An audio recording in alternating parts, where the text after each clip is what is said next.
Alive. Everyone is alive and kicking for the time being, and they're still alive then.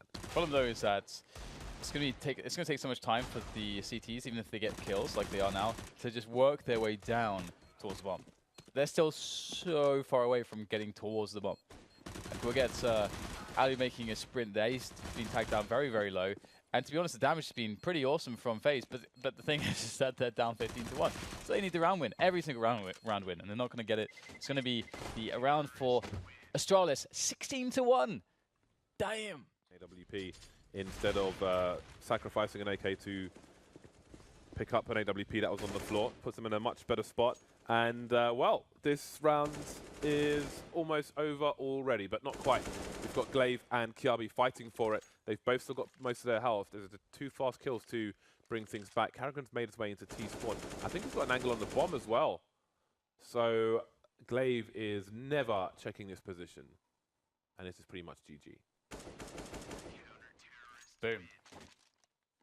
Isn't broken. Will it still do the job though? Will it matter? We'll soon find out. All the utility deployed, but there's still no push from Virtus Pro just yet. Exist backing off, and indeed, maybe it's distraction tactics. NIP, there's no one on the high ground anymore, and Frybeck's having to flank to stop people making it to heaven. But indeed, they're there, but it's still not going the way of the T side necessarily. Now it's Pasha, but only for a brief second. 16-11, NIP. Out onto the A site, looking to try to get the AKs into position. This will work out quite well because VP actually anticipated a B play, meaning that there's a lot of free space to position those AKs on the yard. It's a great Molotov play to force the CT into an unfavorable situation, but the Deagles are coming in from Snacks and Neo. They're doing damage, but how much more can they do? Now it's Neo with 9 HP to do what he can, but he won't be able to do much. A 16-2 scoreline. NIP take 2 from 2. Much need. Almost so. I guess we'll see how it does work out for them. That's a good pick. JDM just looking for that straight away. However, doesn't look for that one. Automatic right below him, perhaps thinking that that player in the site would have been the close player. Maybe thinking automatic would. And now he doesn't have one.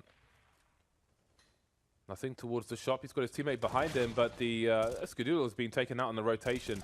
So that's looking good for Liquid, and indeed, it will be 16-13. Liquid taking over the line. But he's peeking on the A site, and maybe he will pull rotation once he sees players or grenades flying in. And it looks like 3 grenades will be headed in that direction. KNG around long will get cut off by Fallen and the AWP, and now he can focus on the A site for the most part. A nice first frag. It looks like Immortals are going to be running into quite the setup here from SK. And it looks like indeed it's going to overtime, which is why it's so powerful.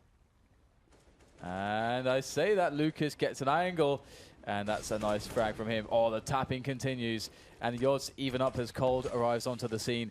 Seal looking to go through the smokes to punish the bomb planter, perhaps finds him. Not even on the plant, Fallen. Steel continues the action there. Trio of frags for him. Now as Cold as the last man standing, this could be the moment for Immortals, unless Cold goes absolutely insane.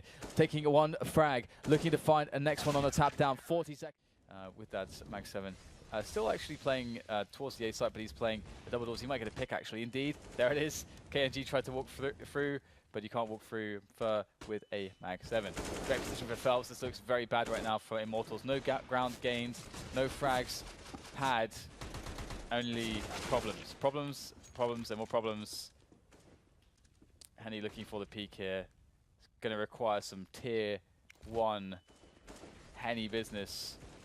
Oh, here he comes. Could almost play the Jaws theme, James, but looks like Jaws will be shot in the face. But if they both go A long, this could be really interesting. Pulling out the pistol, back to the AWP. Oh, he misses the shot, gets himself the headshot though. Doesn't know where the next guy is going to be coming from. Gets caught off guard by Henny. Still a chance here, 25 seconds to get across, and Taco is going to make his way quickly onto the angles, but he's not going to be there fast enough to stop the plant from going down. Henny can still clutch this round. In fact, he has the advantage to do so. Trying to bait out a position. Quick shot rattled off there as the bomb is yet to be planted. Now there could be problems for Henny. Has to go for the plant surely. There's only 8 seconds left to plant the bomb. Taco's just waiting. He's allowing Henny to maybe fake himself out. He's got, oh no! What is he doing? Oh no, he can't win the round now. Oh, he went for the hero play. Oh my goodness, he's done it, James. What?